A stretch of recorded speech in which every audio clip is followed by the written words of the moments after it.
Alan, je suis nageur sauveteur sur la plage d'Ossegor. Je suis membre du club de sauvetage côtier de Cabreton, membre de l'équipe de France depuis 4 ans. Je suis champion de France de planche et d'Ironman, champion de France de longue distance en planche et champion d'Europe de planche. La journée type l'été, c'est de me réveiller vers 7h du matin à peu près pour pouvoir m'entraîner assez tôt, 7h30, 8h. Je fais une première séance, soit en piscine, soit déjà à l'océan. 4 crawls progressifs, le 4 progressif, le 1 à 4, 204 nages bien nagées. La deuxième série en plaque.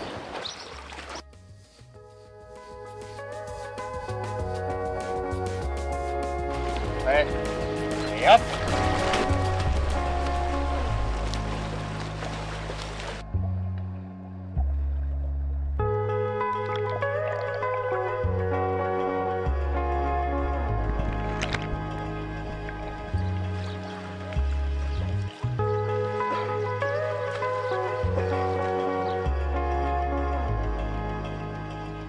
Il y a au moins un entraînement soit en planche soit en kayak. 2 fois par semaine, il y a entraînement, on fait des enchaînements, donc nage, planche, kayak, Ironman en fait. En général, 3-4 séances de natation, un peu de course à pied, donc voilà. En gros, c'est 2 séances par jour, 2 à 3 séances. En plus, en période de charge. Ouais. En plus du boulot. En plus du boulot, donc du coup, il faut les placer avant, après, ou quand j'ai une pause, du coup, j'en profite, ça me permet de dormir un peu plus le matin. 5,80 m de long, ouais, ça prend du temps à vraiment à le maîtriser. Ouais. Mais après, une fois que tu le maîtrises, la sensation de glisse, de vitesse, c'est super agréable. Dans les vagues, ouais, c'est top, quoi. J'ai commencé par le sauvetage professionnel, donc je commençais à travailler sur les plages d'Ossegor et c'est au bout de quelques années que je me suis rendu compte qu'il y avait un sport qui était intéressant, le sauvetage sportif. C'est un sport qui m'a beaucoup apporté sur le plan professionnel, parce que le fait de passer, d'aller tous les jours à l'eau, en planche, en nage, de connaître différentes conditions, ça m'a aidé à me sentir plus à l'aise dans mon métier, à maîtriser des nouvelles techniques de sauvetage, donc la planche, qui est une technique qui permet d'arriver plus vite sur la victime et aussi de la ramener plus vite dans de meilleures conditions, c'est-à-dire hors de l'eau.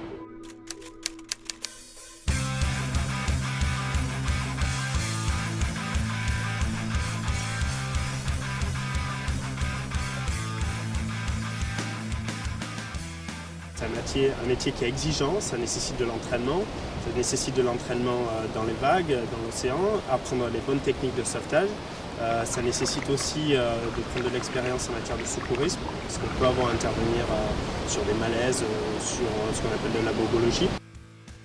C'est beaucoup de responsabilité aussi, parce qu'il faut faire en sorte que les gens qui viennent sur la plage soient en sécurité et qu'on puisse intervenir dans les meilleures conditions.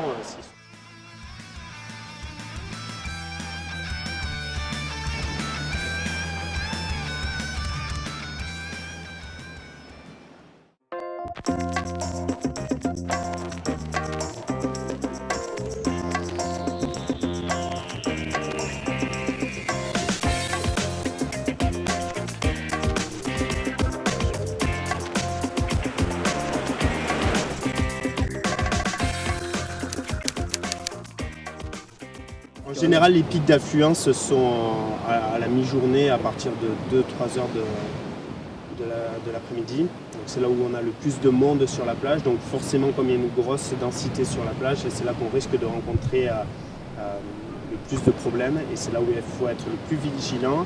C'est là aussi où on est le plus nombreux. Nous sommes 7 sauveteurs. Donc il y a un sauveteur en repos par jour. Ça fait qu'on travaille à 6 sauveteurs par jour.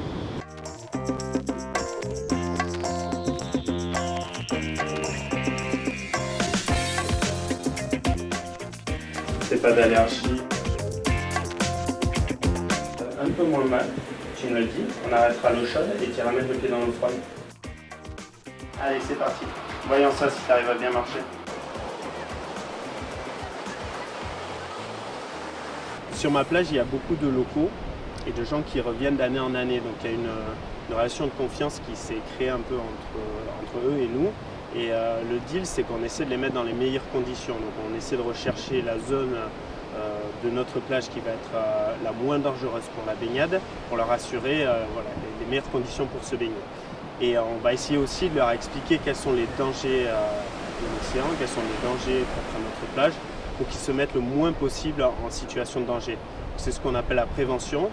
On va aller voir les personnes qui ont tendance à se baigner dans des zones dangereuses, leur expliquer pourquoi il faut aller toujours entre les drapeaux bleus, parce que c'est là où on décide que la plage est la moins dangereuse, donc on leur assure le moins de danger, et en plus, il y a un maximum de sauveteurs sur cet endroit-là.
Après 19h, une fois que j'ai fini de travailler, je vais faire ma deuxième séance de la journée, de nouveau à l'océan, donc en planche ou en kayak. Et après je mange et j'essaie de me coucher tôt pour pouvoir me lever tôt le matin suivant.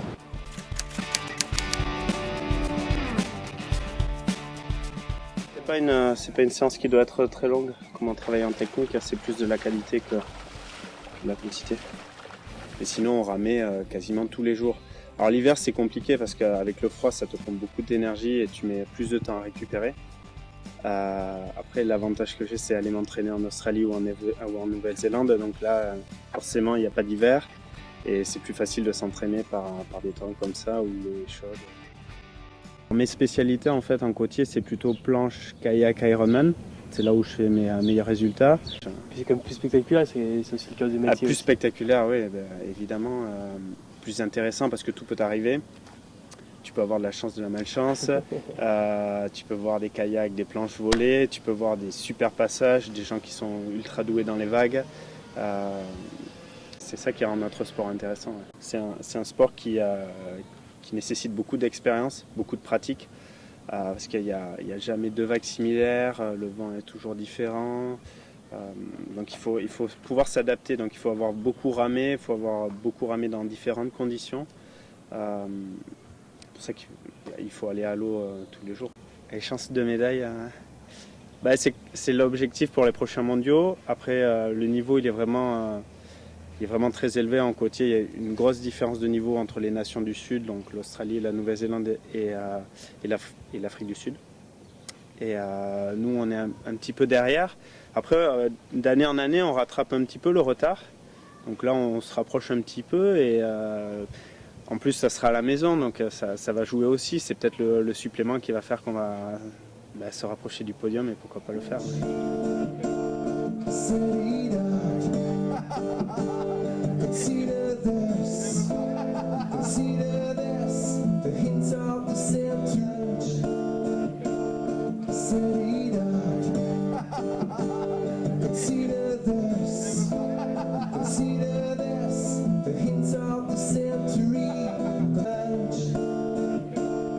City